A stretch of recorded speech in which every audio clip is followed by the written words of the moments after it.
शुरुआत होती है दो लोगों को दिखाने से जो एक ऐसी जगह पर कुछ ढूंढने आए थे जहाँ पर लोगों को आना मना था। ये जगह पूरी तरह से रेडियो एक्टिव थी, तो जाहिर है यहाँ खतरा था। हर तरफ खतरनाक शुआएं थी, मतलब रेडिएशन बहुत ज्यादा थी। तो इसलिए वो लोग रेडिएशन से बचने के लिए एक एक गोली खाते हैं, जिसके बाद वो आगे बढ़ते हैं इस पूरी जगह को चेक करने के लिए। अब हालांकि यहाँ आना मना था, लेकिन फिर भी वो इधर इसलिए आए थे क्योंकि उन्हें यहाँ ऐसी चीजें मिलने की उम्मीद थी जिनकी मदद से वो मशहूर हो सकते हैं, क्योंकि इंटरनेट वो बहुत ज्यादा इस्तेमाल करती थी और ऐसी खोज वो अक्सर करती रहती थी। कुछ देर यहाँ रुकने के बाद औरत को कुछ अजीब लगता है, इसीलिए वो अपने साथी को यहाँ से चलने का कहती है, लेकिन उसका साथी कहता है थोड़ी देर और रुक जाते हैं फिर चलेंगे। मगर तभी इन्हें यहाँ अजीब सी डरावनी सी किसी जानवर की आवाज आती है, जो सुनकर दोनों काफी डर जाते हैं, क्योंकि आज से पहले उन्होंने ऐसी भयानक आवाजें नहीं सुनी थी। इसीलिए दोनों जल्द से जल्द यहाँ से निकलने का सोचते हैं। मगर उससे पहले यहाँ एक बहुत बड़ा क्रिएचर आ जाता है, जो दिखने में बिल्कुल किसी उड़ने वाले डायनासोर या कहीं ड्रैगन जैसा लग रहा था। इतना खौफनाक और बड़ा सा क्रिएचर अपने इतने पास देखकर दोनों की हालत खराब हो जाती है। फिर देखते ही देखते वो क्रिएचर अपने मुंह से आग निकालने लगता है और औरत के साथी को जलाकर मार देता है।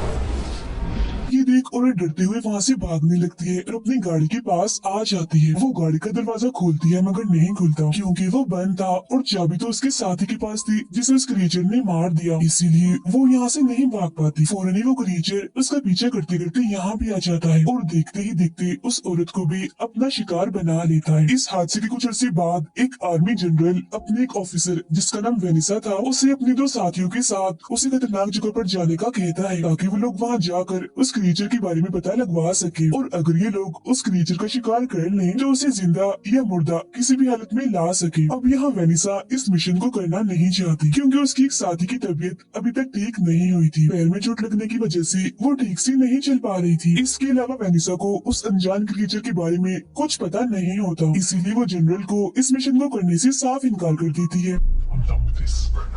लेकिन फिर आखिरकार जनरल के बार बार कहने पर वो ये काम करने के लिए मान जाती है। इसीलिए वेनिसा अपने जख्मी साथी और दूसरे ऑफिसर के साथ उस जगह और क्रिएचर की जांच करने के लिए निकल जाती है। अब क्योंकि किसी को भी उस जगह और अनजान क्रिएचर के बारे में कुछ भी पता नहीं था, इसीलिए वहाँ जाने से पहले वो एक कपल से मिलते हैं, जो दोनों माउंटेन क्लाइंबर थे, इन्हीं पहाड़ों पर चढ़ने के माहिर। इन दोनों में हस्बैंड का नाम स्टुअर्ट था। इन्हें उस जगह के बारे में बहुत अच्छे से पता था। यहाँ पर स्टुअर्ट उन लोगों को बताता है कि पहले उस जगह पर बॉम्ब्स और हथियार वगैरह बनाए जाते थे, अब उस जगह को रेडियो एक्टिव के लिए इस्तेमाल किया जाता है। इसीलिए रेडिएशन फैलने की वजह से वहाँ जितने भी जानवर और परिंदे थे सब खत्म हो गए। ये बताने के बाद स्टुअर्ट उन लोगों को उस अनजान क्रिएचर की एक ड्राइंग दिखाता है, जो बिल्कुल एक ड्रैगन जैसा दिख रहा था, और बताता है कि सबूतों को सामने रखते हुए मैंने इस क्रिएचर की ड्राइंग बनाई। वाली बात ये है कि ये क्रिएचर उस जगह पर देखे गए हैं। अब उस ड्राइंग को देखकर वेनिसा और उसकी टीम थोड़ा डर भी जाती है, इसीलिए अब उसके जख्मी साथी इस काम को करने के लिए मना कर देती है, लेकिन किसी तरह वेनिसा उसे समझाकर दोबारा से मना लेती है। मगर फिर भी रात को वेनिसा अपने दूसरे ऑफिसर से कहती है कि मैं अकेले ही उस रेडियो एक्टिव जगह को चेक करने जाना चाहती हूँ, क्योंकि मैं नहीं चाहती कि तुम दोनों किसी मुसीबत में पड़ो, आखिर तुम मेरी टीम हो। लेकिन वो ऑफिसर वेनिसा को ऐसा करने से मना कर देती है और कहती है कि हम एक टीम है, इसीलिए हम जो भी करेंगे एक साथ मिलकर ही करेंगे, जो भी मुसीबत आई एक साथ ही उसका मुकाबला करेंगे। लेकिन वेनिसा उसकी बात नहीं मानती और सुबह होते ही बगैर बताए उस जगह की जांच के लिए निकल जाती है। बात जैसे ही उस ऑफिसर को पता चलती है, वो फौरन ही एक मोबाइल डिवाइस की मदद से वेनिसा से राब्ता करने की कोशिश करती है और फौरन ही उसे वहाँ से वापस आने का कहती है। लेकिन तभी अचानक वेनिसा को वहाँ एक बड़ा सा अंडा दिखाई देता है, जो देखकर वो एकदम काफी हैरान रह जाती है, क्योंकि दरअसल इस रेडियो एक्टिव जगह पर किसी भी जिंदगी का होना नामुमकिन था। जिंदगी होने के आसार का यहाँ तस्वुर भी नहीं किया जा सकता, इसीलिए यहाँ पर अंडा देखकर वेनिसा काफी हैरान थी। और अब जैसे उस अंडे को उठाती है तभी अचानक से रेडिएशन बढ़ जाती है, जिस वजह से वो बेहोश हो जाती है।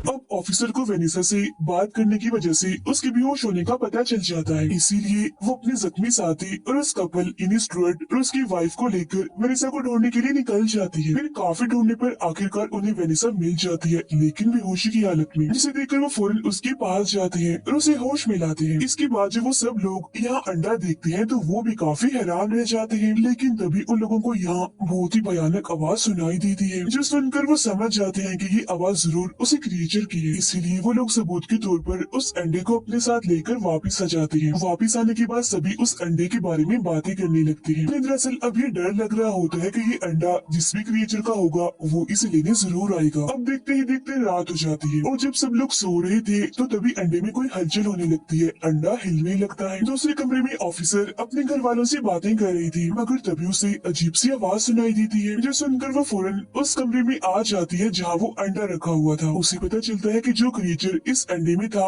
वो अंडा तोड़कर यहाँ से भाग गया है। फिर वो ये बात बाकियों को भी बताती है, जिसके बाद पूरी ही टीम उस अंडे से निकले क्रिएचर को ढूंढने लगती है, लेकिन काफी ढूंढने के बाद भी वो नहीं मिलता। और फिर इसी दौरान वेनिसा को घर से बाहर एक सीटी मिलती है, जिसे वो अपने पास ही रख लेती है। फिर वेनिसा अपने जनरल को कॉल करके इस पूरे वाकये के बारे में बताती है, जो सुनकर वो कहता है चाहे कुछ भी हो जाए उस क्रिएचर का पता लगाओ और तुम्हें बगैर किसी सबूत के वापस नहीं आना। लेकिन अब यहाँ वेनिसा इस काम को करने से मना कर देती है, क्योंकि जख्मी साथी के साथ साथ दूसरे ऑफिसर की हालत भी खराब हो जाती है, क्योंकि वो रेडिएशन से बचने की दवाई नहीं खा रही थी। और तो वेनिसा को यहाँ हर बार डरावनी सी आवाजें भी सुनाई देती है। मगर फिर जब ऑफिसर को ये बात पता चलती है कि वेनिसा मेरी वजह से, मेरी तबीयत की वजह से इस मिशन को करने से मना कर रही है, तो वो फौरन उसे ऐसा करने से रोकती है। वो फिर जनरल से खुद बात करती है और वादा करती है कि चाहे कुछ भी हो जाए हम ये काम जरूर करेंगे।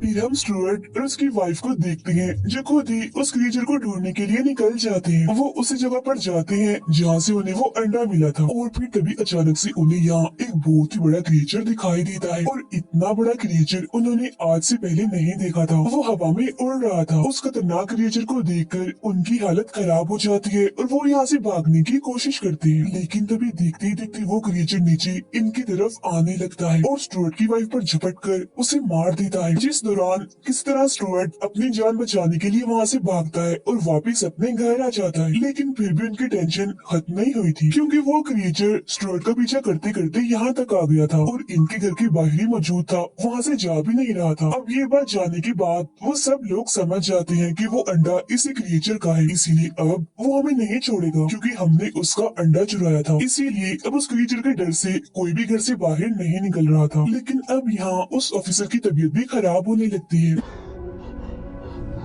जो देखकर वेनिसा और बाकी लोग काफी परेशान हो जाते हैं। इसीलिए वो किसी भी तरह करके यहाँ से निकलने का प्लान बनाते हैं। प्लान के मुताबिक उस क्रिएचर का ध्यान भटकाने के लिए स्टुअर्ट कमरे से बाहर जाता है, ताकि जब क्रिएचर का ध्यान उसकी तरफ हो तब मौका देकर बाकी लोग दूसरे दरवाजे से गाड़ी में जाकर बैठ सके। लेकिन उनका ये प्लान कामयाब नहीं होता, क्योंकि जब स्टुअर्ट घर से बाहर आता है तो वो क्रिएचर छत पर ही बैठा होता है, जिस वजह से वो स्टुअर्ट पर हमला कर देता है और उसे अपनी आग से जलाकर मार देता है। अब क्योंकि उन तीनों को भी गाड़ी में बैठने का मौका नहीं मिला था, इसीलिए वो अभी तक घर में ही होती है। और स्टुअर्ट की इतनी भयानक मौत देखकर उनकी हालत खराब हो जाती है, वो काफी डर जाती है। जिसके बाद वेनिसा किसी तरह दोबारा से जनरल से राब्ता करने की कोशिश करती है और इस बार उसका राब्ता हो भी जाता है। वो जनरल को यहाँ की सूरत हाल के बारे में बता देती है और ये भी कि वो क्रिएचर हमारे घर के बाहर है, हम यहाँ पर फंस गए हैं। जो सुनकर जनरल उन्हें वहाँ रुकने और क्रिएचर पर नजर रखने का कहता है। और फिर कुछ वक्त के बाद जनरल खुद यहाँ पर आ जाता है और वेनिसा की तरफ अपनी गन करते हुए वो ये राज खोलता है कि ये कोई क्रिएचर नहीं बल्कि आर्मी का बहुत ही खतरनाक हथियार है, जिसे हम लोगों ने ही बनाया था। और इस तरह के सैकड़ों क्रिएचर इन्हीं हथियार यहाँ पर मौजूद हैं।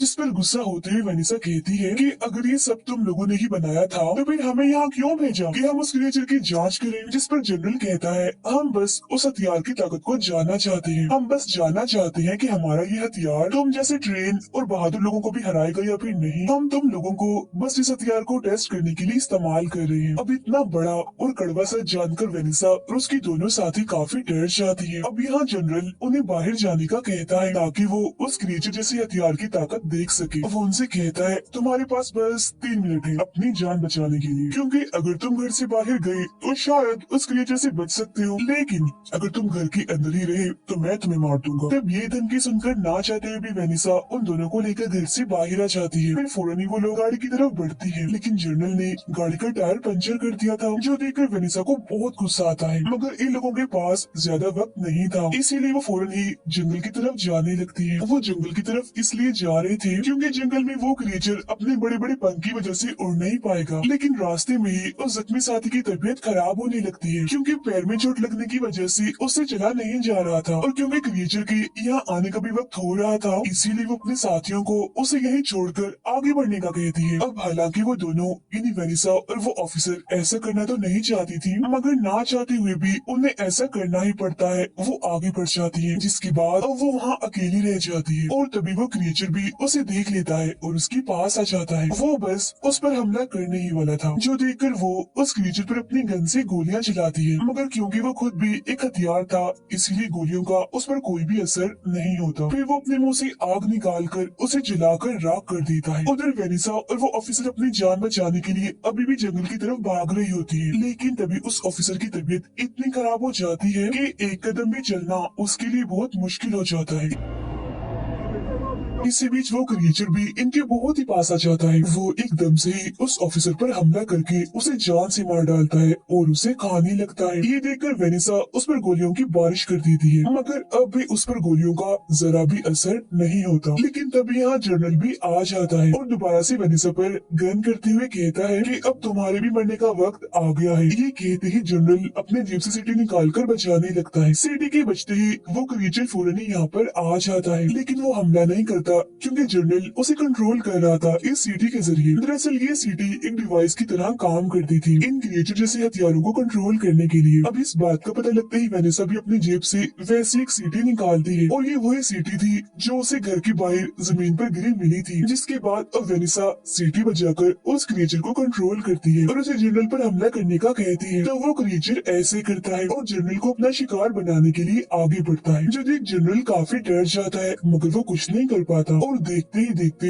वो जनरल का खेल भी खत्म कर देता है। इसी बीच मौके का फायदा उठाकर वेनिसा वहाँ से निकलकर रोड तक आ जाती है। यह साइड में ही उसे एक गाड़ी खड़ी मिलती है जिसमें बैठकर वेनिसा शहर की तरफ निकल जाती है। उसके जाने के बाद हमें इस जगह का भयानक नजारा दिखाया जाता है और वो ये कि यहाँ पर वैसे खतरनाक क्रिएचर जैसे हथियार उड़ रहे होते हैं, वो भी सैकड़ों की तादाद में। और इसी खतरनाक सीन को दिखाते हुए ही ये फिल्म यहीं पर खत्म हो जाती है।